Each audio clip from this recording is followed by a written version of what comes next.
Bienvenue sur le podcast Il se confie, où je partage des discussions plutôt intimistes avec des hommes. Avant de vous présenter le nouvel épisode, je tiens à remercier particulièrement Sandrine pour le don de 60 € mensuels, le plus gros jamais reçu, qu'elle a fait sur Tipeee cette semaine pour soutenir le podcast. Comme elle, vous pouvez faire un don à partir de 1 € sur Tipeee, et pour un don ponctuel, privilégiez PayPal, qui eux ne prennent pas de commission. À partir du 2 juin, j'entame un road trip en France tout l'été. Oui, le confinement parisien a été quelque peu pesant et vive les métiers du web. Je vais aller un peu voir mes amis. Je serai beaucoup à Rennes et dans les environs, avec un retour en Franche-Comté, mais aussi à Toulon, comme cela était prévu avant le confinement. Si vous avez envie de participer, n'hésitez pas à me contacter sur ilseconfie@gmail.com. Je respecte les gestes barrières et sinon on peut tenter un Skype. Vu qu'il va falloir soutenir nos bars et restaurants, je suis partante aussi pour boire un verre avec un ou une auditrice sur la route. Dans ce 35e épisode, je reçois Julien, qui vit à Dijon, mais a beaucoup changé de ville et de pays. Il vit une rupture assez douloureuse. L'épisode a été enregistré le 29 février. Je vous donnerai de ses nouvelles à la fin de l'épisode. Bonne écoute. Bonjour Julien. Bonjour Mélanie. Alors, Julien, t'as 39 ans et t'habites à Dijon. Et oui. Mais surtout, ce qui est important pour débuter cet épisode, c'est qu'on se connaît. Oui. Depuis déjà beaucoup de temps. J'ai essayé de calculer tout à l'heure, j'arrive même pas exactement. On s'est rencontrés au début que je suis arrivée à Paris, donc c'était il y a 12 ans. 10-12 ans. Ouais, c'est ça, ok, d'accord. Je voyais pas pressé. Ouais. Mais on se voit pas souvent, parce que déjà t'habites plus à Paris, et voilà. Et oui, j'ai habité on et off à Paris assez souvent, et effectivement, même en étant sur Paris, on n'arrivait déjà pas à se voir assez souvent non plus. C'est ça. Donc du coup, pour dire que j'avais pas une nouvelle, enfin j'avais des nouvelles via les réseaux sociaux, la dernière fois que je t'ai envoyé un message, c'était peut-être en 2018. Oui, ça remonte à loin, ouais. Et là, en fait, moi j'ai vu récemment, tu postais des messages, notamment des écrits, par rapport à une rupture que tu vis en ce moment. C'est ça. Et je me suis dit, déjà, je vais prendre de tes nouvelles. T'as dit que tu venais à Paris, donc on va se voir, machin. Et ça, c'est l'occasion d'en parler. Donc, je t'ai posé pratiquement aucune question sur ce qui s'est passé.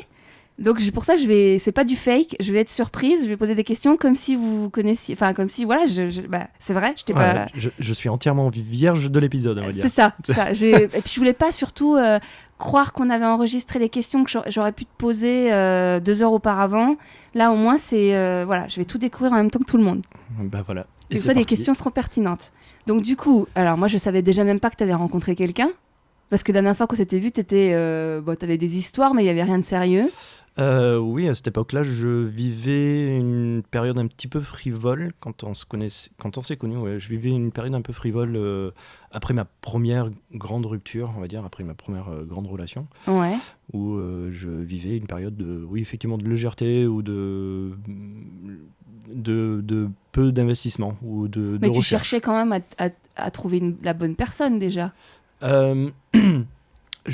Je pense que je laissais la possibilité d'avoir le cœur ouvert, éventuellement, si je tombais sur la bonne personne. Mais après, c'était pas activement dans le but de rechercher une relation longue, ce genre de choses. Je suis tombé une paire de fois sur des gens avec qui j'aurais aimé passer plus de temps. Ça s'est pas fait pour diverses raisons. Et c'est que après on va dire à peu près peut-être 1 an et demi, 2 ans. Où c'était relativement creux en fait en termes de bilan. Ouais. Et j'ai un peu changé d'opinion, on va dire. T'as eu envie de te caser. J'avais envie un peu plus de me caser et j'étais tombé sur une brésilienne assez étrangement sur OkCupid. Ça s'était plus ou moins bien passé, mais ça a duré quand même relativement longtemps.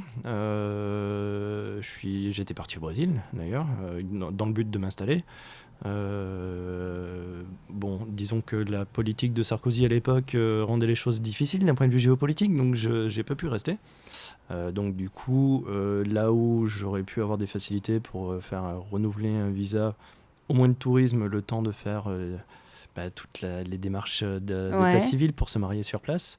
J'ai pas pu le faire et j'ai perdu 2 procès contre le Brésil parce que d'un point de vue constitutionnel, quiconque peut se marier sur le territoire brésilien, peu importe le statut, que ce soit d'immigration ou pas. Et on me l'a refusé, ce droit. Donc, du coup, ben voilà, on a fait le cheminement inverse. Je l'ai amené en France. Ça, je m'en souviens. Ouais. Et comme point de chute, on est arrivé à Toulouse. Pourquoi Toulouse? Parce que j'y ai de la famille, Ok, tout simplement. ok. Que pour un petit peu se refaire en France, on va dire, c'était un peu plus facile auprès de la famille, en fait. Et donc, en tout, elle est restée combien de temps à Toulouse? On est resté à Toulouse. Alors, elle est venue peu après mon arrivée à Toulouse. Et peut-être 3 ans, ouais, un truc comme ça. Ah, quand même. Et Ouais. l'adaptation s'est bien passée? Ah oui, oui, école française et tout. Elle s'est fait des amis? Elle s'est fait des amis, tout s'est bien passé. Et puis ensuite, on est remonté sur Paris parce que pour des raisons professionnelles, je suis dans l'informatique. L'essentiel de mon métier, en fait, se fait sur Paris. Et elle aussi voulait faire une école de mode sur Paris. Et donc, Et donc, comment ça s'est terminé? ça s'est terminé lentement. Tout doucement, on n'était plus sur la même phase. Ah oui, c'était pas... Moi, tu vois, j'étais... Alors, comme quoi, la mémoire... Moi, j'étais restée sur l'idée qu'elle voulait rentrer au Brésil. Ah ben non, c'était vraiment, ça ne marchait plus entre les deux. Mais ça s'est passé doucement. Je pense que tous les deux, on était synchro sur les différences, on va dire, qui se formaient au cours du temps. Après. Vous aviez beaucoup d'écart? D'âge? Ouais. Non, pas Non, vraiment. je sais pas. Un an et demi à sais peu près. c'est de la... Non, juste Ok. oui, un peu moins d'un an et demi. Ok. Ouais, voilà, ça s'est terminé assez naturellement en fait. Et là, la Après, rupture a été douloureuse? ouais, on va dire que la rupture s'est faite peut-être en 3 petites étapes. Je voulais pas trop au départ. Et en fait, j'ai réalisé que oui, c'était peut-être un peu mieux pour tous les deux. Je l'ai soutenue pendant facilement 1 an et demi parce qu'elle était, elle était pas autonome, que ça soit financièrement ou même dans le quotidien. Donc je l'ai soutenue pendant 1 an et demi pour qu'elle puisse voler de ses propres ailes. Elle est partie à Berlin où elle a trouvé du boulot, elle a trouvé quelqu'un d'autre. Sa vie continue, mais on a gardé contact, on continue de Tu vois s'entendre que moi, bien. j'ai le souvenir que cette rupture, elle t'avait vachement affecté. Peut-être au départ, oui, ou peut-être la première vague ou annonciatrice de Ouais. rupture, oui, je l'ai peut-être un peu mal vécu, je voulais pas. Et donc, après cette histoire, parce que j'essaie d'arriver vite à la rupture actuelle. Ben, rien, ou très peu. J'ai essayé Ouais. de pas... Je voulais pas trop. Genre, après cette histoire, t'es resté voire 1 an sans rien, sans histoire. Quasiment, il y a eu un prémisse de quelque chose avec quelqu'un qui Ouais. était vraiment relativement pas stable. Mais tu le vivais bien de pas avoir de partenaire? Non, je le vivais bien. Et Ok. je le vivais bien, c'est ce qui m'a amené d'ailleurs à me dire j'arriverai à quitter Paris sans souci pour Dijon qui est, soyons honnêtes, un petit peu moins dense. Moi, j'étais persuadée que t'étais partie dans le sud. Alors, les gens vont croire vraiment que c'est... Parce que comme je viens de la Franche-Comté, les gens vont vraiment croire que c'est fait exprès et que je t'ai trouvé là-bas. Mais non, en fait, on se connaît à Paris et t'es parti là-bas. Et curieusement, je connais un paquet de bisontins oui. de Twitter et du milieu professionnel en plus. Ouais. Et donc, t'es parti là-bas, c'est-à-dire quand? J'ai déménagé en septembre à Dijon. Septembre 2019? C'est ça, Ok. voilà. Sauf que j'ai rencontré quelqu'un. Comment? Via un réseau social. Ok. Qui Tu veux pas dire lequel? Twitter. Ok. Ouais. Non, mais parce que en fait, c'est intéressant pour les gens qui essaient de faire des rencontres et comme quoi c'est pas Tinder, comme quoi c'est pas. Non, Voilà. je pense que les sites de rencontres sont des vecteurs de mise en relation, mais qui sont dédiés à un but quand même relativement précis. On place le curseur à précis où on veut. Twitter, c'est un vecteur un peu plus universel. Faut pas mesurer forcément en termes de niveau d'intelligence qu'on y rencontre, parce que c'est un petit peu de tout. Oui, Facebook, comme c'est pareil. partout, hein, comme dans la rue. C'est Ouais. un vecteur comme un autre. Ouais. Voilà. Mais on arrive tout de même à créer des bulles d'affinité avec différentes personnes, soit sur alors, ça peut être le style de personne qu'on veut montrer, mais aussi le style de personne qu'on peut découvrir. Parce que, sans rentrer dans les détails, tu dis ce que tu as envie, hein, mais c'est elle qui est venue vers toi avec son tweet, c'est toi qui as envoyé un DM, ça s'est passé comment? On s'est changé des replies un petit peu sympas, on va dire, parfois un peu Genre équivoques. avec des smileys, avec... Oui, Ouais. le petit smirk, machin et tout, c'était assez rigolo. Et à un moment donné, j'avais envie que ça aille un peu plus loin. Mais vous êtes trouvés comment? C'est-à-dire, elle a vu que tu tweetais sur Dijon. Non, je pense que des communales, non, des mutuelles, non. Ah, des amis mutuels, des amis communs, voilà, des followers communs? c'est ça.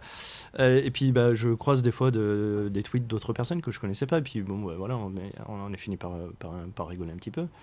Et puis un jour, je me dis bah, tiens, je vais essayer de faire une espèce de défi, essayer de trouver mon numéro de téléphone. Et puis vous m'envoyez un SMS, un truc un petit peu con. Et il se trouve qu'elle avait envie de trouver mon numéro. Ah, Et donc voilà, ça elle a l'a commencé. trouvé, elle t'a envoyé un texto? C'est ça. Ok, d'accord. Et donc là, tu connaissais d'elle qu'un avatar et un compte Twitter où il y avait Très quand même peu, son vrai nom sur le compte Non, enfin, il y avait... Non, il y avait que son pseudonyme. Hein. Oui, parce que parfois, il peut y avoir la photo qui est quand même sympa, il peut y Là, avoir oui, la la photo est sympa. profession. La photo est sympa, la profession est assez évidente, mais c'était à peu près tout. C'était à peu près tout. Et ça continue d'être un petit peu sa bulle d'expression libre, on va dire, où elle n'expose pas toute sa vie, et elle a bien raison d'ailleurs. Parce que toi, là, avec MeToo, je pense à l'histoire de Benjamin Griveaux, ça me fait penser sur le fait de la confidentialité, le fait de...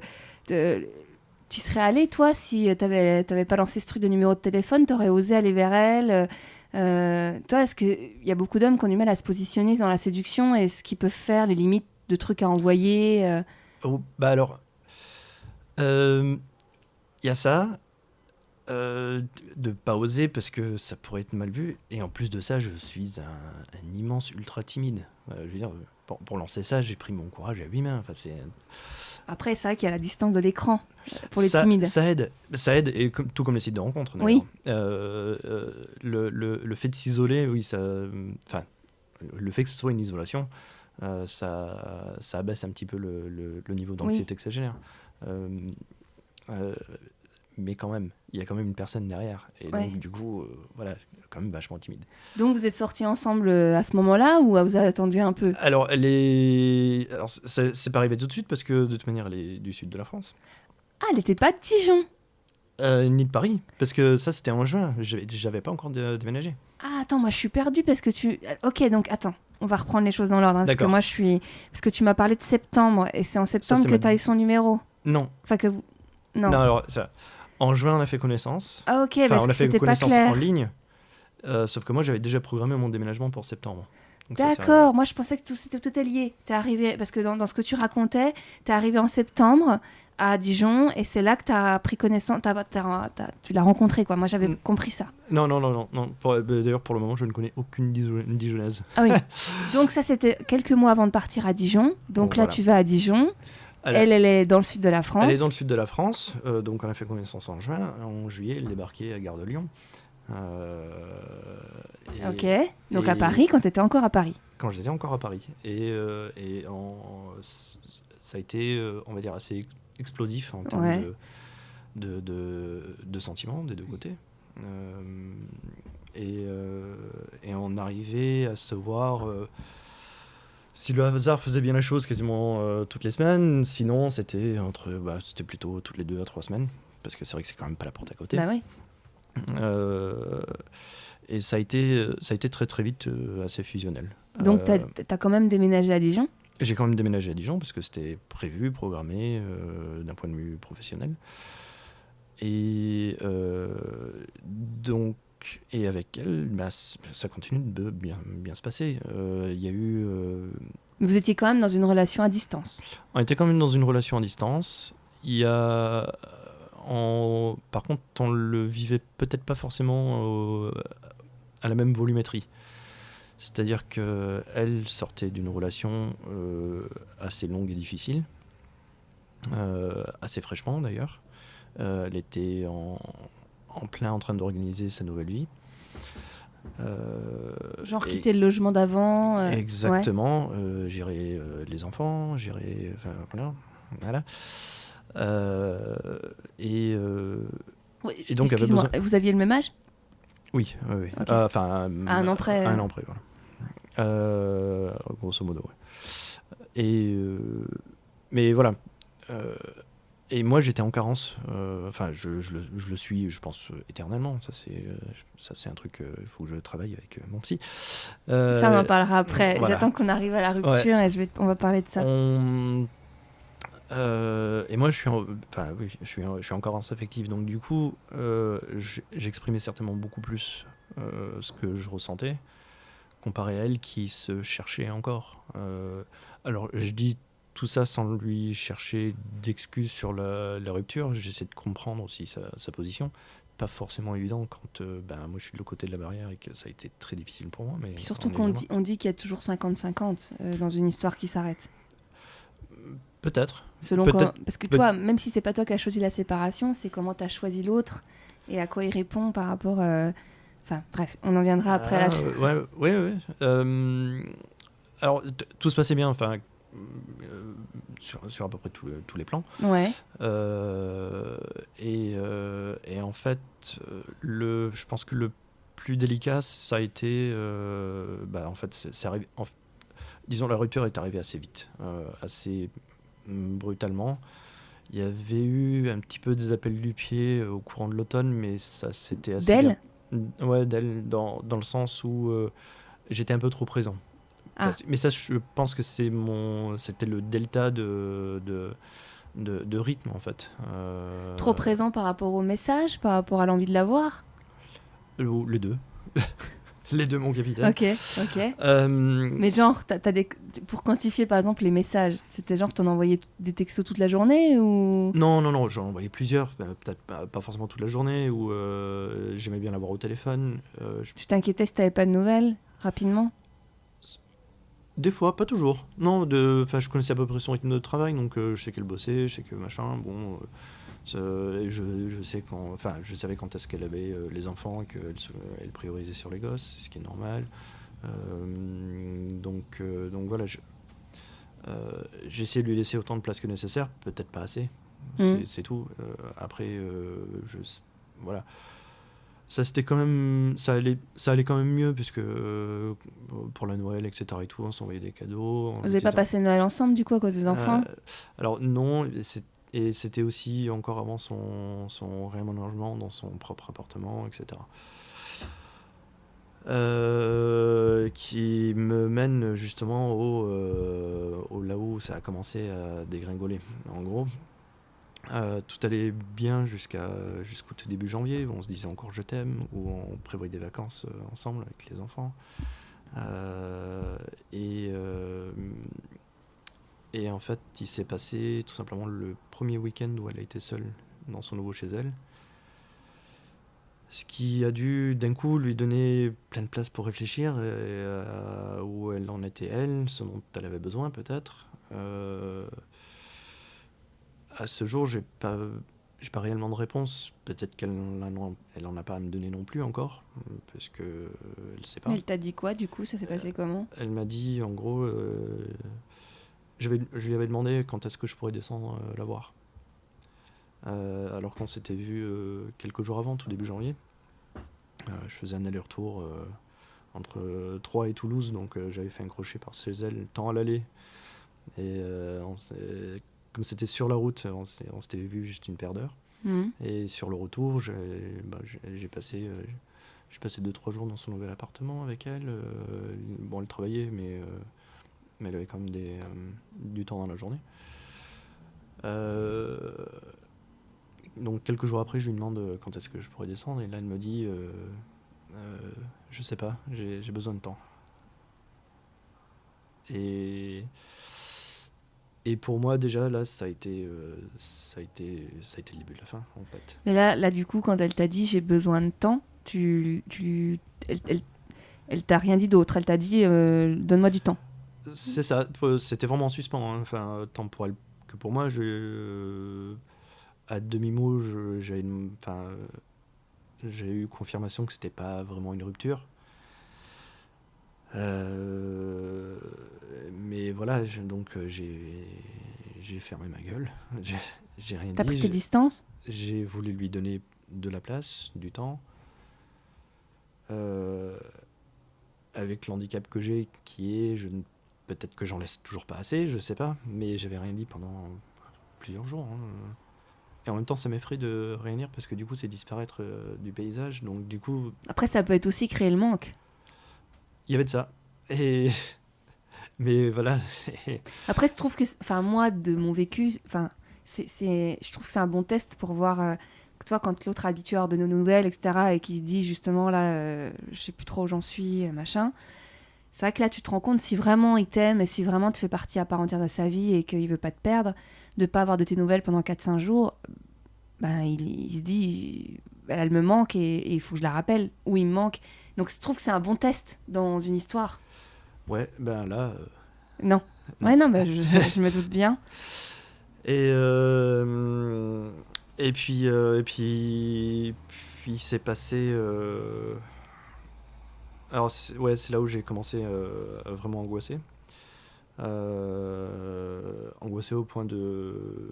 Bah, j'ai pris les voitures que j'avais justement achetées pour pouvoir aller la voir Plus souvent. plus souvent et plus facilement, surtout en période de grève. Donc j'en ai pour quelques années à rembourser.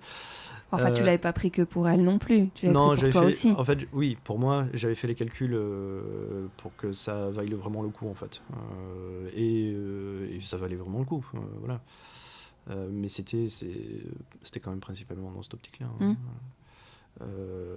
Et, et pour dire à quel point elle y croyait aussi, c'est que il n'y a pas eu de veto à aucun moment. Mais elle, ça l'engageait pas en soi. C'est ta voiture à toi. Je veux dire, elle y mettait pas des billes, entre guillemets. Non, elle y mettait pas des billes, mais elle a réellement un bon fond et elle m'aurait pas laissé faire si elle prévoyait de me larguer. Oui, après, c'est Tu vrai vois. qu'il y a souvent des personnes qui disent je Mais savais pas que j'allais le quitter ou de la quitter une elle, semaine elle, avant. elle, et je pense que si on lui repose la question aujourd'hui, elle le dira, elle y croyait vraiment. Elle m'a présenté ses parents. Et bon, du coup, là, on est en début mars. Donc, ça fait quoi? Presque 2 mois que c'est terminé. J'ai pas encore tout explicité Ah, vas-y. dans la fin, on va Parce dire. que je voulais rebondir sur autre chose. Parce que alors, il y a eu ce je ne sais plus, et ce qui a commencé à me faire paniquer. Hein. J'ai pris la voiture, je suis allé voir. Enfin, j'ai commencé à faire un peu la tournée des Grands-Ducs, tous mes anciens amis. Je suis descendu 2 fois dans le Var, où j'avais habité très longtemps. Euh, ouais, j'ai pu reconnecter avec beaucoup de monde.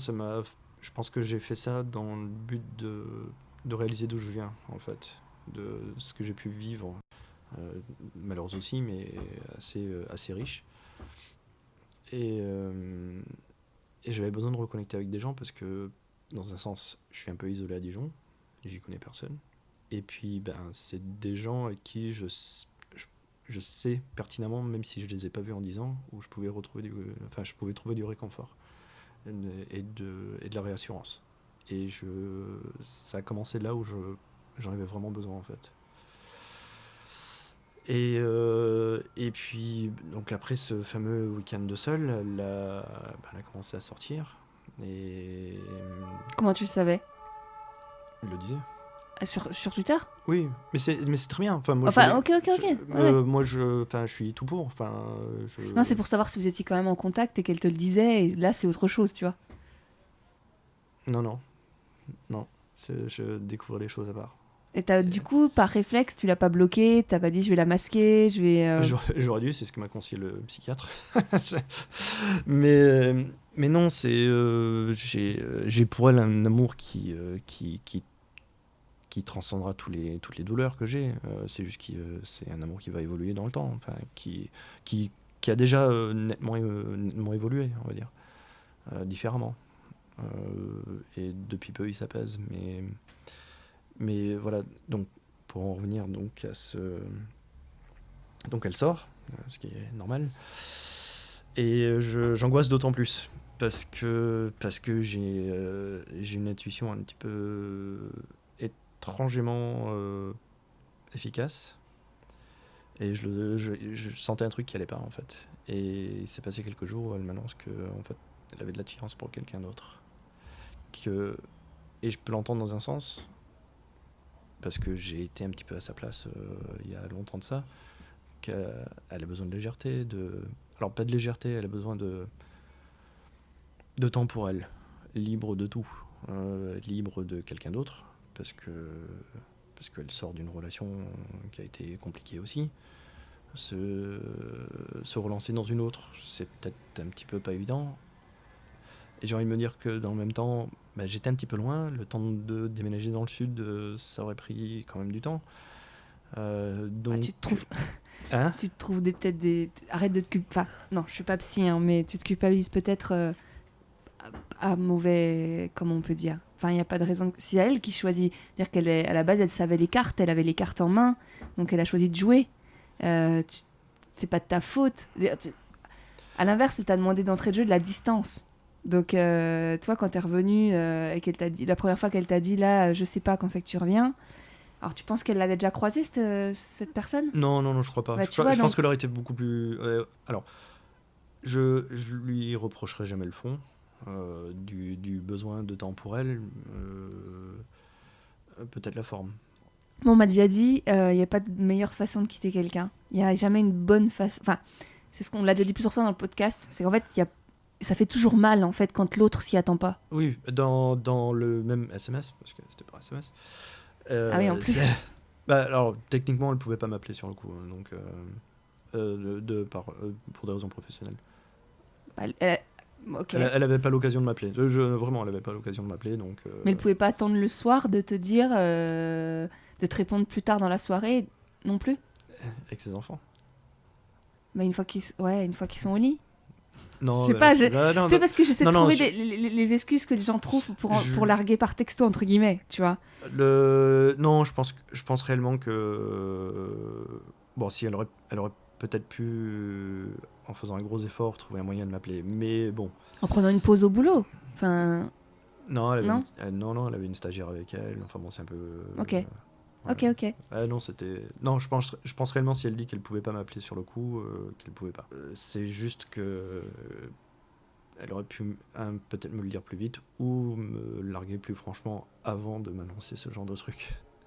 Parce que là, du coup, en l'espace de un peu plus de 2 semaines, on est passé de l'étape des je t'aime des je t'aime à je sais pas et je veux voir quelqu'un d'autre. Et c'est une sacrée dégringolade parce que en termes de niveau de douleur, je pense que ça se situe pas loin du décès de ma mère. De l'abandon. Non, c'est une forme d'abandon. Oui, c'est un abandon ouais. en psy. Ouais, ça me fait aussi mal que ça. Ouais, c'est des blessures qui sont répétées, qui se rejouent. Et du coup, qu'est-ce qui fait que ça t'a amené à aller voir là, parce que t'as vu un psychiatre, tu m'as dit. Quand j'ai commencé mes crises de panique, ça a été peut-être après mon deuxième retour de Toulon au bureau. Genre combien de temps après qu'elle t'ait dit que c'était fini ? C'était même quelques jours avant. Ah oui. Donc c'est de l'intuition. Mon intuition elle est juste un peu dingue. Donc, après, des fois, le fait que tu l'aies vu, le corps parle de lui-même. Enfin, tu l'as vu comment elle était, les ondes. Non, la dernière fois que je l'avais vue, tout allait bien. C'est pour ça que je pense que j'ai pris une sacrée claque. Mais pour que si tout allait bien et que t'angoisses peu de temps après, c'est que t'as quand même ressenti quelque chose qu'elle disait pas, peut-être. C'était après sa volonté de pas me voir. Oui, donc. Et c'est là où tout a évolué. Tout a commencé à dégringoler, enfin en tout cas pour moi. J'étais en larmes au bureau. J'étais en train de m'écrouler. Hein.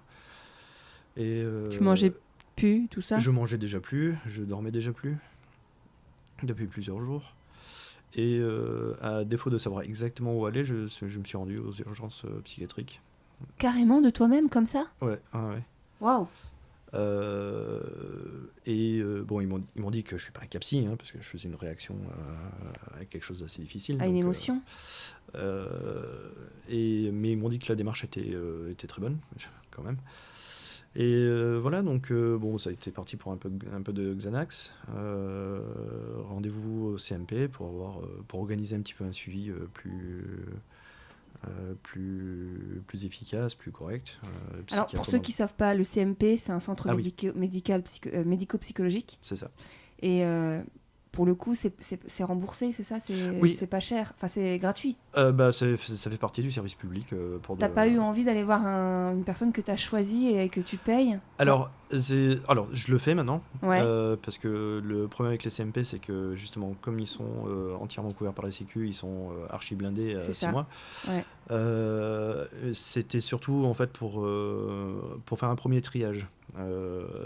Déjà, voir si j'étais en risque pour moi-même, parce que je suis pas forcément je suis pas forcément à la meilleure place pour estimer si je suis si je peux être en danger ou pas. C'est hyper intelligent. C'est Sous le coup de malgré la peine. Oui, parce que peut-être que quelque part, je me dis que j'ai encore quelque chose à donner, donc j'ai pas envie d'en rester là, quoi. Et ça, c'était quand, alors, du coup, le CMP? C'était il y a combien de temps? C'était mi-janvier. Ouais, peu de temps après. Ouais. Non, oui, c'est ça, ouais. Deuxième tiers de janvier, ouais. Et donc là, t'as réussi à avoir un psy au bout de combien de temps? Donc, j'ai vu quasiment, extrêmement vite le psy du CMP. Un psychiatre? Alors, non, psychologue. Ouais. Psychiatre, j'avais vu à l'hôpital. Ouais. Qui m'ont réorienté sur un psychiatre et un psychologue du secteur privé. Et pourquoi un psychiatre et un psychologue en même temps? Alors, parce que j'avais quand même besoin d'arriver à dormir. Le Xanax ne suffisant pas, il m'a prescrit des trucs un peu plus costauds. Dormir, manger, parce que j'ai perdu 8 kilos en quelques semaines. Dormir parce que j'avais besoin de dormir. Ouais. Et puis c'est réparateur. Hein? C'est réparateur, le sommeil. Oui, je pense que ça m'a fait une bonne cure de sommeil. Parce que les nerfs lâchent quand tu dors pas. Oui, il y a de ça. Ça a dû y jouer, oui. Donc voilà, oui, j'ai pris le pli de me prendre en main. Précédemment, t'avais pas du tout fait dans ta vie de thérapie, vu de psy, jamais. Ado, j'ai vu un psychologue qui, allez, soyons honnêtes, ne m'a servi absolument à rien, à part prendre des ronds. Ils sont généralement très bons. Là, je pense que c'était pas vraiment le truc, quoi. Parce que ça, c'est une question qui revient souvent dans le podcast. Parce que moi, en fait, avant de recevoir quelqu'un sur Instagram, je partage souvent en story le profil de la personne que je vais recevoir et je demande s'ils ont des questions. Et il y a un homme en particulier qui, à chaque fois, me demande tu peux demander quelle vision il a de la thérapie. Et voilà. Et donc, du coup, c'est bien parce que ça montre bien que tu es ouvert au sujet. Et parce que peut-être que cette personne, elle hésite à y aller. Non, mais alors, s'il pense en avoir besoin, un bon psychologue sera honnête. S'il en a besoin, il sera pris en charge. S'il n'en a pas besoin, il dira voilà, non, on a fait un petit peu le tour en 3 séances, vous allez bien, en fait, etc. Après, mais il faut qu'il aille voir. Mais surtout il n'y a pas de honte. Pour rappeler, je l'ai déjà dit, mais un psychologue, faut prendre le temps de le trouver. C'est-à-dire que tu peux en voir 3-4 quand tu peux, parce que je sais qu'en milieu rural, c'est pas la même chose, mais en tout cas, en ville, il y en a beaucoup.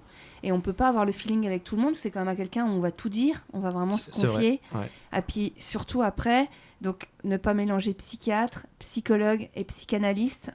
Et après, dans les psychanalystes, il y a plusieurs mouvements. Mais le psychiatre est un médecin qui prescrit des médicaments et qui soigne souvent des pathologies, globalement. Voilà. Le psychologue est plus là pour faire parler, mais ça va pas être comme une thérapie où vraiment là, on va vraiment sur la durée, trouver sur plusieurs années les conséquences. Enfin, moi, c'est ce que je préfère, c'est la psychanalyse, même si une psychologue peut vraiment faire le job dans un premier temps. Et après, dans les psychanalyses, il y a la Freud, il y a Lacan, il y a la psychanalyse intégrative. Et en fait, selon nos tempéraments, selon les croyances de chaque psy, on va pas travailler de la même façon. C'est ça. Alors, j'en suis pas encore à la psychanalyse, mais je pense que j'ai sérieusement un travail de fond à analyser justement depuis mon enfance. L'urgence c'était... L'urgence sur le coup, c'était essentiellement un psychiatre, parce que j'avais besoin d'une béquille chimique. c'est bête, hein, mais bon. Et sachant que les autres ne peuvent pas prescrire de Voilà. médicaments. Et j'ai besoin d'un appui psy pour me faire parler, pour me challenger dans mes pensées, et voilà, donc j'entame ce travail-là. Et quoi qu'il arrive, parler, c'est un des premiers médicaments. Alors, ce que j'ai fait de mon propre chef d'entrée de jeu, et participer à ton épisode en fait un petit peu partie, c'est de m'exprimer. Je le fais De beaucoup verbaliser. de le verbaliser, je le fais beaucoup par écrit.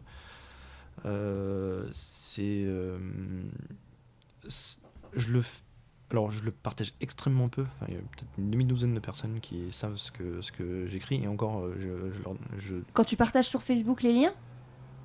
Non, j'ai rien partagé sur Facebook. Ah si. Alors, j'ai partagé peut-être un screenshot d'un texte Non, ou de... il y a un lien. Non, Alors peut-être que c'est un PDF que tu as mis... Ah oui, non. Alors ça c'était un des textes que j'ai écrit, qui est assez neutre, Mais du coup, publiable. j'ai pas cliqué, mais ça renvoie pas sur les autres. Non, ok. c'est un texte isolé. Ok. J'essaie... Alors, voilà, dans ce texte-là que j'avais publié, j'essaie d'être relativement bienveillant dedans. Le reste, je dévale un peu de la colère. Et j'imagine que ça fait partie des phases de deuil. Moi, il y en a 5. Alors, je les ai pas comptés. Ça se bouscule, ça se recouvre un petit peu. Mais je pense tout doucement arriver au bout du tunnel, parce que j'imagine que je rebondis aussi vite que je suis tombé. Et Parce que là, t'as plus de nouvelles du tout. depuis 3 semaines. Depuis 3 semaines. C'était Donc, ouais, à part de reply totalement sans intérêt d'ailleurs, quasiment sur Twitter. Et là, tu l'as toujours pas bloqué ou enlevé ou arrêté de la suivre? Je sais pas si je vais peut-être m'y résoudre. Pour l'instant, non. Pour l'instant, non, parce que malgré toute la douleur qu'elle m'a infligée, mais je pense elle l'a pas fait sciemment, ou elle le voulait pas. Oui, après, sans parler d'elle, c'est juste par rapport à toi. Moi, c'est oui. ce qu'on m'avait conseillé, Dans c'est le sens, vraiment une ce bonne que je pourrais chose. lire pourrait me faire mal, ce genre de Oui, choses. mais c'est surtout Ça que m'arrive, comme tu es en phase de deuil et que tu es en train d'essayer, entre guillemets, de vivre sans elle, du coup, à chaque fois que tu verras passer un tweet ou un post, bah, tu repenses à elle. Et il y avait Sébastien qui en parlait dans un épisode de début du podcast, qui lui, c'est ce qu'il recommande à tout le monde, et moi je suis d'accord avec lui. Alors par exemple, je sais qu'on ne peut pas le faire sur Twitter, mais c'est de masquer, par exemple sur Facebook, de masquer au moins si on ne veut pas l'exprimer de ses amis, pour pas... imagine là, tu passes un très bon samedi parce que tu es avec moi. Non, je rigole, je fais exprès. C'est vrai. je fais exprès. Mais imaginons, enfin moi c'est du vécu, hein. Tu es là, tu passes un très bon moment, tu es en famille, tu es avec tes amis, et d'un seul coup tu ouvres ton smartphone, et là, bam, tu vois une photo d'elle, un like, un commentaire, et ça te refout dans la rupture, dans la tristesse, et ça te pète ton moral. C'est pour ça que moi, je conseille vraiment à tous mes proches, quand ils vivent une rupture, de couper. Ouais. Ah ouais. Bah, c'est ce que le psychiatre m'a dit de faire. Est-ce que c'est une drogue, en fait? C'en est une. Après, est-ce que je ne le fais pas parce que je m'auto-challenge, j'arrive à le supporter, c'est peut-être débile. Hein. Non, mais moi, pareil, hein, je partage mon vécu, même s'il y en a qui n'aiment pas quand je partage mon vécu, mais moi, je pense que c'est quand t'es pas encore prêt. Il faut parce qu'en fait c'est une manière d'être encore un peu relié à l'autre, et donc en fait d'avoir encore l'espoir que ça redémarre, que l'étincelle reprenne. J'en ai eu beaucoup, hein, pendant longtemps, hein. D'espoir ou d'espoir. Ah, j'ai compris, d'ex avec qui t'étais. Non, c'est pendant longtemps et encore jusqu'à peu j'avais encore de l'espoir. Je pense que l'espoir s'est arrêté il y a pas si longtemps que ça, peut-être une quinzaine de jours. C'est pour ça, c'est frais. Mais j'ai vécu une douleur telle pendant plusieurs semaines que le fait qu'elle prenne pas de nouvelles me fait tout autant mal. Peut-être qu'elle se protège ou qu'elle pense me protéger. Je fonctionne par l'échange, moi. Le silence, c'est le silence qui me blesse. Après, je me mets à sa place. Dans le sens où, toi, si tu te mets à la place que quand tu quittes quelqu'un, En fait, c'est tellement, t'es tellement. Bon, déjà, il y a le fait aussi que souvent, la personne, elle refait sa vie, enfin, elle continue sa vie, Bien sûr, oui. et elle n'est pas du tout affectée autant que toi. Mais surtout, c'est qu'elle sait pas comment. Enfin, toi, elle se dit. Alors, je vais prêcher le diable, hein, mais elle se dit bon, bah, je vais le laisser faire son deuil, je renvoie rien, je le relance pas, je lui fais pas de faux espoirs. Tu vois? Et c'est vrai que moi j'admets, ça m'est arrivé dans des histoires, des ruptures, où l'autre il te renvoie un message juste pour demander si ça va. Et là tu te dis, bon bah il pense à moi, donc c'est qu'il a encore des sentiments, ou c'est qu'il y a peut-être moyen. Si elle me posait la question là depuis une quinzaine de jours, j'aurais apprécié la question, je lui aurais répondu que non, ça va pas, parce que je suis pas du genre à enrober la vérité, on va dire.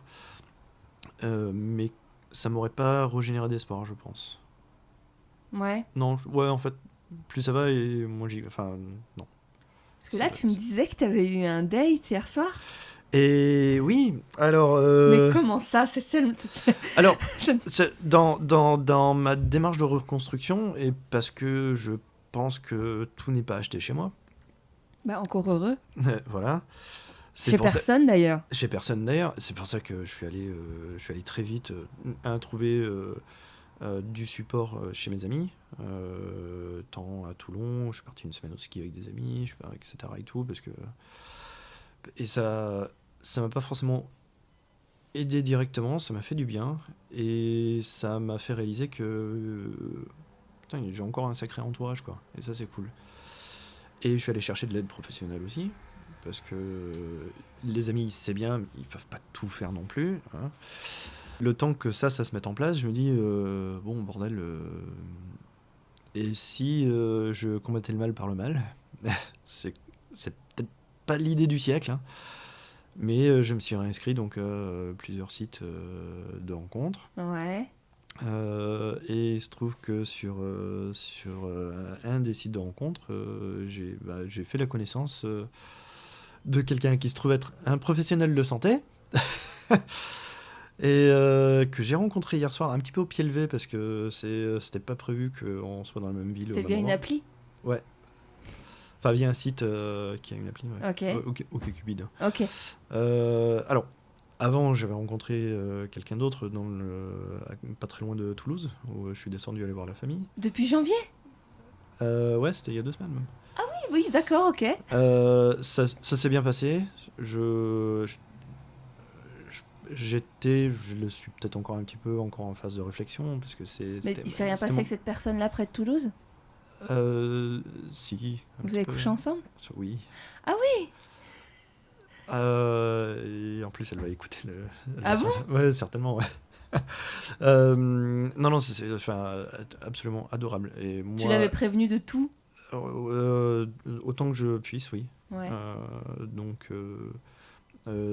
j'essaie de prévenir que oui, je suis encore dans une... Enfin, ça va mieux. Même déjà, ça évolue assez vite, donc ça va nettement mieux déjà depuis. Mais sur le coup, ouais, j'étais encore un petit peu à ramasser les petites cuillères, quoi. Et Donc, tu penses que ça t'a fait du bien de recoucher avec quelqu'un aussi rapidement? alors, pas de recoucher avec quelqu'un. C'est pas forcément coucher avec quelqu'un. Hein.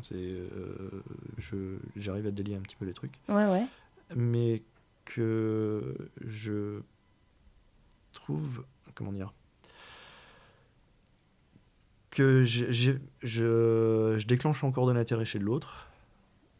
Ouais, tu viens y a soigner de- ta blessure narcissique. Non. C'est un ensemble. Il y a de ça, et que je sois capable de m'intéresser à quelqu'un d'autre.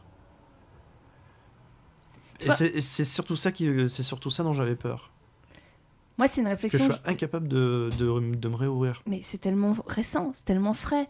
Toi, moi, je trouve, c'est juste un échange là, hein, c'est vraiment Mhm. pas de jugement, parce que les gens pensent que je juge, alors que je donne juste mon point de vue, et il n'y a pas du tout de... Non, vas-y. Moi, c'est une réflexion que j'ai souvent, alors dans le podcast pas trop, mais sur mon blog beaucoup, sur le fait qu'on est dans une société de surconsommation, à tout point de vue, Mhm. et qu'en fait, aujourd'hui, dans nos relations amoureuses, on prend plus le temps. C'est-à-dire, on prend plus le temps de faire un deuil, on prend plus le temps de se séduire, on prend plus le temps de s'attendre, on prend plus le temps de faire les choses. Et je trouve, et c'est pas du tout, t'es pas un cas isolé, au contraire, moi c'est la majorité de ce que je vois autour de moi, et moi je suis un peu en contre ça. Enfin, je vis à l'opposé de ça.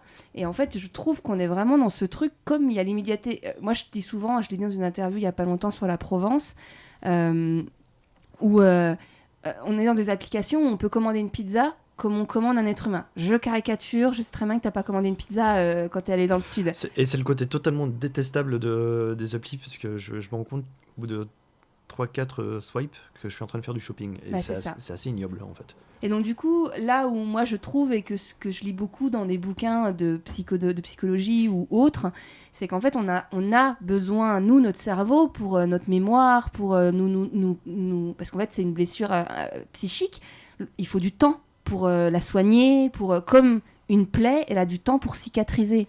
Et qu'en fait si direct tu t'es ouvert la cuisse et que tu remontes à cheval, bah, tu prends le risque à nouveau, et voire de jamais cicatriser correctement. Alors, peut-être que elle... J'espère qu'elle le prendra pas comme ça, parce que je l'ai un peu prévenue. J'espère qu'elle n'a pas été une victime de ça. Et je m'en voudrais. Je l'ai écrit d'ailleurs. Mais je dis pas qu'il y a forcément des victimes, parce qu'il y a plein de gens qui sont OK avec l'idée d'avoir des relations d'un soir, et qui s'emballent pas, et qui pensent pas que parce qu'ils vont coucher avec une personne, c'est au contraire, on est vraiment dans une société de consommation, et il y a plein de gens qui sont OK avec le concept. Alors, oui, mais enfin, c'est pas comme ça que je voulais voir, en tout cas. Si c'est comme ça que c'est arrivé, c'est parce que c'est pas du tout ce que je voulais. J'y suis allé le cœur aussi ouvert que possible. J'ai passé un excellent week-end en sa compagnie. Une superbe rencontre, je veux dire, indéniablement, dans un superbe lieu en plus. C'était kiffant à tout point de vue. Mais effectivement, j'étais peut-être pas encore prêt. Et donc, cette nouvelle personne d'hier soir alors, gros hasard. Et alors, il se trouve que professionnel de santé. Elle m'a analysé, puisque c'est un peu sa profession. Peut-être sans vraiment le vouloir, mais et non, c'est vraiment plus. Et donc, elle habite Paris ? Non. Près de chez toi ? Alors, plus près de Dijon, ouais, effectivement. Non, parce que du coup, tu simplifierais pas encore. Mais plus loin que Besançon, quand même. D'accord, ok. Et donc là, vous allez vous revoir ? Peut-être pas, je sais pas. Ça a été, une superbe rencontre, génialissime. Enfin, vraiment, on sait plus. Enfin, si attendez, elle a ses propres démons aussi à gérer. Et voilà, je vois totalement le problème.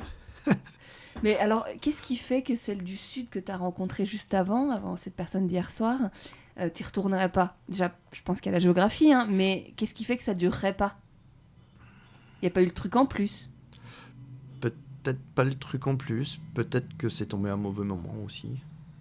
Mais tu pourrais y retourner maintenant. Je me fais l'avocat du diable. Ouais. Tu pourrais y retourner maintenant que c'est le moment, si ça l'est. Peut-être. À voir. À réfléchir. Mais effectivement, géographiquement, ça me... je pense que ça a été un problème. Et donc, j'ai peut-être pas envie de reproduire le même... de me mettre le même handicap, on va dire. Ni à elle, ni à moi, d'ailleurs. Ouais, est-ce que du coup, t'es un peu adepte des relations à distance ? Écoute, alors, toi, tu le sais, j'ai grandi sur plusieurs continents, moi, j'ai pas trop de problème avec la distance, à la base. Preuve en est, c'est que la fameuse voiture que j'ai achetée, j'en suis déjà à 9500 km depuis le 30 décembre, avec. Je précise que c'est une électrique. Et oui, en plus. Pour ceux qui m'envoient des messages, d'ailleurs, si les auditeurs sont curieux, ils peuvent aller voir sous l'article de Noah sur le site internet. Il va écouter la personne en question, mais voilà, comme je suis toujours en train de faire des réflexions sur l'écologie, je précise que oui, tu as fait 9000 km, mais en voiture électrique, voilà, c'est ça, parce que j'allais dire, il n'y a pas de quoi être fier, 9 non, km. et puis attends, en 2 mois et boîte, là ? Non, en 2 mois ? 9000 bornes en 2 mois, c'est quand même pas mal, en fait. Après, ça serait mieux de pas les faire du tout, même. Alors oui, voilà, effectivement, oui, normalement non. Mais ouais, il vaut mieux mon mode de transport que un diesel, donc. Mais non, je suis pas mécontent d'ailleurs, c'est une très bonne voiture. Je fais du blablacar avec, du coup ça rentabilise un tout petit peu. Et là, suite à cette séparation qui est quand même récente et qui est super douloureuse, t'as pas eu envie de te dire, alors peut-être que ça va arriver, hein, voilà, je vais souffler, je vais prendre du temps pour moi, me retrouver seule, même si tu l'as déjà fait auparavant avec tes relations précédentes, mais là, tu t'es pas dit naturellement, avec l'expérience, là, je vais... C'est... Je sais pas. Ou alors, est-ce que la douleur extrême a pas exacerbé l'envie de... Alors, l'envie de continuer à vivre quelque chose. Est-ce que tu vas pas toujours être en recherche de cette histoire-là, mais qui sera jamais là, puisque ce sera une nouvelle histoire, en fait. Je fais de la psychologie de comptoir. Hein. Ouais, si c'est une autre histoire, mais que c'en est toujours une. Tu vois ce que je veux dire? Oui, mais Ça, on réfléchit à voix haute, ouais, là, mais... ouais. Ça, et puis en même temps, voilà, j'ai été un queutard à une époque. Et j'ai pas envie de refaire la même chose. Donc, je veux que ce soit quelqu'un avec qui j'ai envie de passer du temps avec. De la connaître. Déjà de la découvrir, de la connaître. Alors évidemment, on découvre quelqu'un souvent sous la couette, hein, quand même. Enfin, ça commence beaucoup avec ça.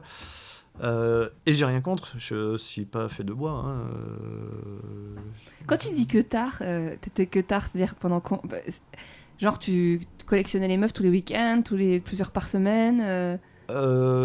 Non, c'était plutôt un rythme de toutes les semaines, toutes les 2 semaines, on va dire. Pendant plusieurs années? Non, ça a duré 1 an et demi. C'était la période. Oui, je m'en souviens. Ouais. Oui, tu t'en souviens. Ouais. Du coup, t'avais un. Et tu vois, j'ai blessé du monde à l'époque. Et t'avais un aussi, fichier Excel, t'avais un. Non. Mais tu t'attachais pas. Il n'y en avait jamais une qui sortait du lot où tu te disais. J'ai eu quelques fois où je me suis attaché. Oui, quelques fois je me suis attaché. Quelques fois, c'était des personnes qui m'ont donné envie d'aller un tout petit peu plus loin. Ouais. Mais sur le coup, ouais, ça n'a jamais été dans cette recherche-là. C'était un petit peu par hasard, quoi. Et là, à l'aube de tes 40 ans, c'est combien de temps la plus longue relation que tu as eue? De tout temps? Ouais. J'ai eu 2 relations de 7 ans. Ah, quand même. Et là, de 7 mois. Le 7. Oui, hein. C'est pas un chiffre porte-bonheur, pour le coup. Bah, qui sait si ça t'emmène après vers la bonne. Écoute, hein, voilà, si je tombe sur quelqu'un où je suis avec jusqu'à mes 77 ans, on va savoir. Bah voilà. Et en parlant de durée de couple et d'engagement, le faire des enfants, c'est quelque chose que tu penses beaucoup, tu te mets la pression, tu ressens la pression? Plus maintenant. Enfin, plus maintenant. J'en ai voulu avec la brésilienne. Elle n'en voulait pas parce qu'elle avait peur pour des questions de maladie, en fait, génétique. À partir de là, j'ai commencé à me faire à l'idée que j'en aurais pas. Ah ouais? Voilà. Mais ça te cherche pas du tout quand tu vois tes potes en père ou que tu vois des enfants, tu te dis pas tiens j'aimerais bien avoir le mien? Non, je suis très heureux pour eux. Ouais. Mais j'en ressens pas forcément le manque.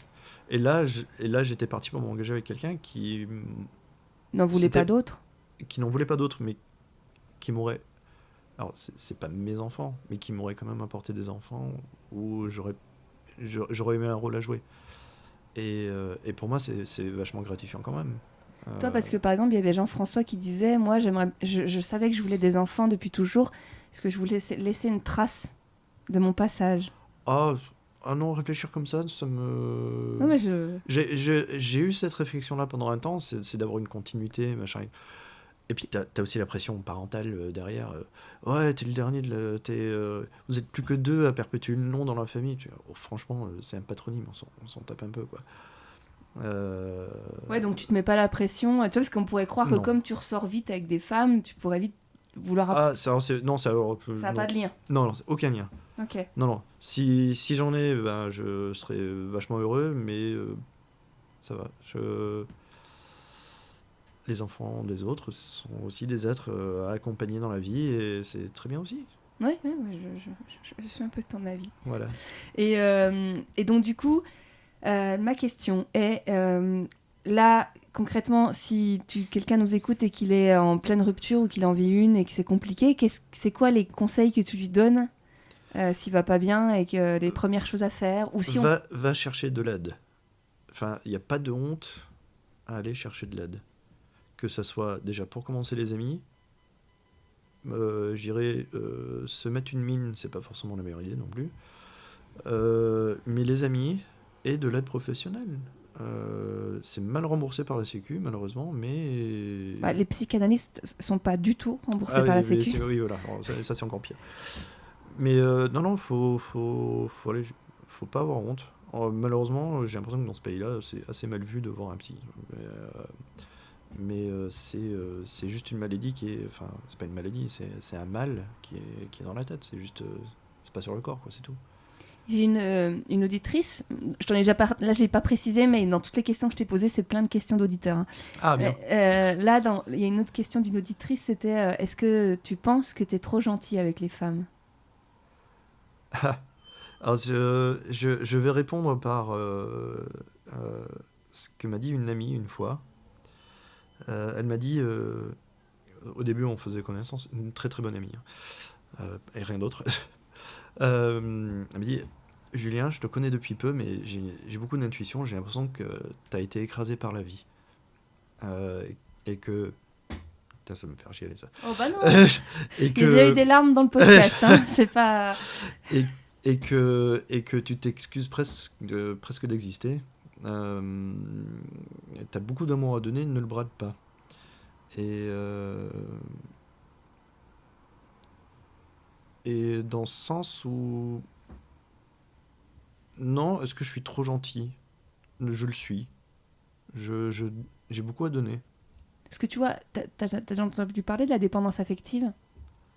Ah bah, je suis encore en carence de dépendance affective. Non mais parce que tu vois, quand t'es tellement, comme tu le disais, hein, que tu l'as identifié, que t'es tellement en demande d'affection, de reconnaissance et de câlin et de tout ça, qu'en fait toi t'en donnes énormément pour espérer avoir la même chose en retour. Alors curieusement, c'est parce que je pense que j'ai juste besoin d'en donner beaucoup, mais il me faut un récipiendaire. Parce que dans une relation équilibrée, on peut pas juste donner, il faut aussi recevoir. Oui, il faut en recevoir, mais j'aurais plutôt tendance à donner au décuple de ce que je reçois en fait, et sans que ça me pose problème. Et ça, tu penses pas que ça puisse faire peur à des personnes peut-être qui sont pas justement qui ont une vie totalement différente, ou qui en ont trop eu et du pas très sain parfois. Oui, ça fait peut-être partie des choses qui lui allaient pas, qui l'ont effrayé et que voilà. Et mais je saurais pas faire autrement. Si, ça se travaille. Oui. Je suis Non, mais dans l'idéal, c'est de trouver quelqu'un qui est autant qui réceptionne à sa juste valeur ce que tu lui envoies. Un des problèmes de beaucoup de personnes, c'est de se mettre en couple pas avec les bonnes personnes, c'est de se dépêcher de se mettre en couple pour être en couple ou pour pas être seul, mais au final, t'as pas choisi de bon cheval, tu vois. Ouais. Non, mais c'est vrai, Oui, mais aussi ça se trouve, on s'était bien trouvé, on s'était juste trouvé à des mauvais moments de nos vies. Ne se prononce pas. Oui. Et c'est pas grave, c'est la vie continue. Heureusement. Ouais, mais il m'a fallu un petit moment. Tu penses que t'aurais pu mettre fin à tes jours? Ça m'a traversé. Ouais. J'y ai pensé, ouais. Alors, c'est très fugace comme pensée, mais ouais. Et c'est pas drôle. Ah bah non, Et ça m'a fait peur. Et c'est pour ça que que tu veux voir quelqu'un et que tu t'es pas... Ouais, mais c'est... Et dans un sujet un peu plus... Ben non, en fait, t'es le premier... Il y a eu un premier Julien.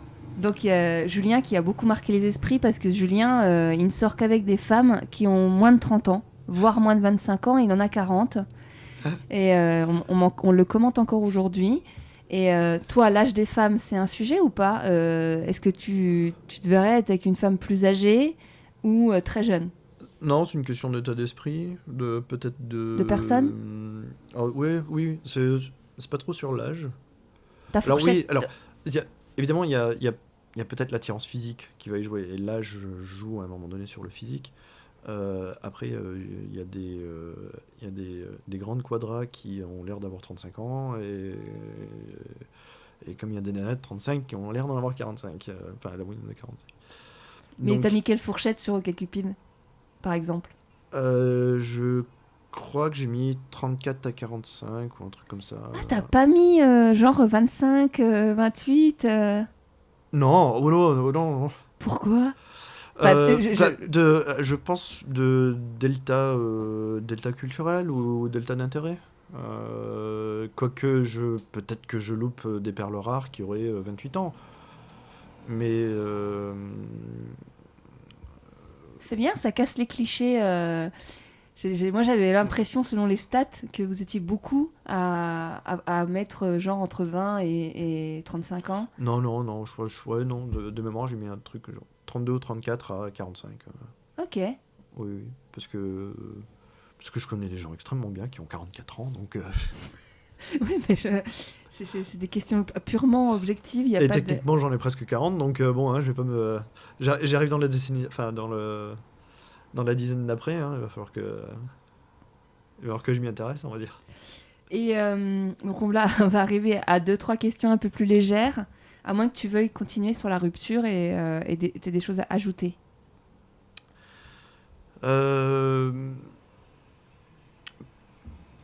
Disons que... Ouais. Alors, on me l'a toujours dit, hein, d'ailleurs, j'ai une capacité à rebondir qui est assez dingue.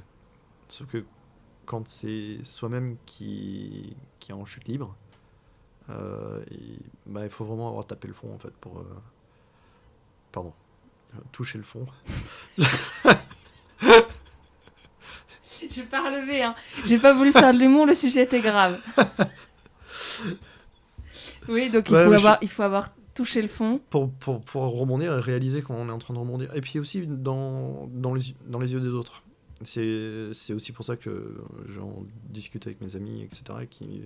C'est eux-mêmes qui me disaient, mais en fait, ce que tu es en train de faire, c'est quand même vachement costaud.